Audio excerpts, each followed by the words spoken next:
अक्षय शिंदे चकमक प्रकरणात अद्याप पोलिसांवर गुन्हा दाखल नाही। उच्च न्यायालयाने दिलेली मुदत 3 मे रोजी संपली। मुंबईसह ठाणे, पालघर आणि आसपासच्या भागात रविवारपासून पावसाची शक्यता। हवामान विभागाचा अंदाज, मुंबईकरांना उकाड्यापासून दिलासा मिळण्याची शक्यता। मध्य रेल्वेवरील पनवेल स्थानक लांब पल्ल्याच्या गाड्यांसाठी टर्मिनल म्हणून विकसित केलं जाणार। रेल्वे मंत्री अश्विनी वैष्णव यांची घोषणा। मुंबई टर्मिनल्सवरील गर्दी कमी करण्यासाठी मदत होणार। रेल्वे मोटरमन कर्मचाऱ्यांचा संप मागे, मोटरमन आणि रेल्वे प्रशासनामध्ये तोडगा, लाखो चाकरमान्यांना दिलासा। जैन मंदिरावरील कारवाई नियमानुसारच, मुंबई महापालिकेचे उच्च न्यायालयात शपथपत्र। मात्र तोडक कारवाई करणाऱ्या अधिकाऱ्याच्या बदलीवर पालिका ठाम। ठाण्यातील माजीवाडा पूल आजपासून अंशतः बंद, दुरुस्तीच्या कामासाठी वाहतूक कापूरबावडी सर्कल मार्गे वळवण्याचा निर्णय। मुंबई पालिकेकडून कचऱ्याचं संकलन, घराघरातील घातक कचरा संकलित करण्याच्या सेवेची व्याप्ती वाढवण्याचा पालिकेचा निर्णय। जुने मोबाईल, चार्जर, बॅटरी, संगणक आदी कचरा गोळा करण्यात येणार। महाराष्ट्र, तामिळनाडू आणि राजस्थान दरम्यान थेट रेल्वे सेवा सुरू, केंद्रीय मंत्री अश्विनी वैष्णव यांनी दाखवला हिरवा झेंडा। पुणे रेल्वे स्थानकाच्या परिसरात नो पार्किंग झोन, अधिकृत पार्किंग वगळता 200 मीटर भागात नो पार्किंग झोन, रेल्वे विभागाकडून फलक लावून जनजागृती करण्यात येणार।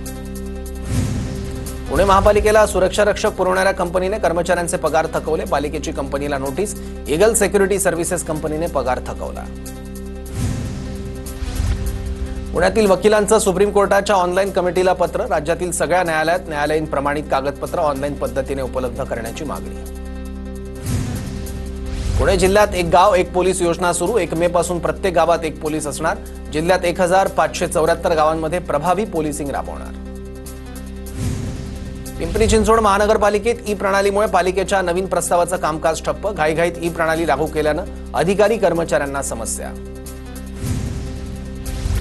धाराशिवच्या तुळजाभवानी मंदिरात बनावट व्हीआयपींना थेट दर्शनबंदीचा प्रशासनाचा निर्णय, व्हीआयपी पास वाटपावरून अनेकांनी तक्रारी केल्यानं प्रशासनाकडून कारवाई।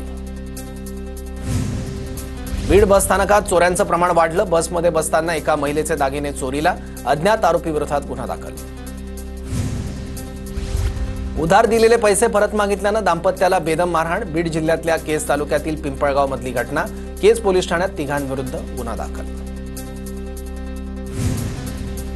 गोंदिया जिल्ह्यातील अर्जुनी मोरगावमधील 18 गावात 3 दिवस पाणी पुरवठा बंद, पाणी पुरवठा योजनेच्या विहिरीत पाणी पोहोचवणारा कालवा कोरडा ढाक पडल्यानं पाणी टंचाई।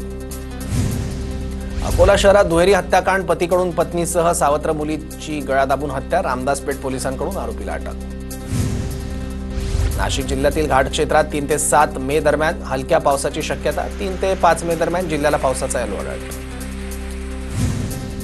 जळगाव शहरातील कालिका माता मंदिर परिसरात एका हॉटेलजवळ तरुणाची निर्घृण हत्या, 30 वर्षीय आकाश पंडित भावसार याची पत्नीच्या नातेवाईकांकडून हत्या।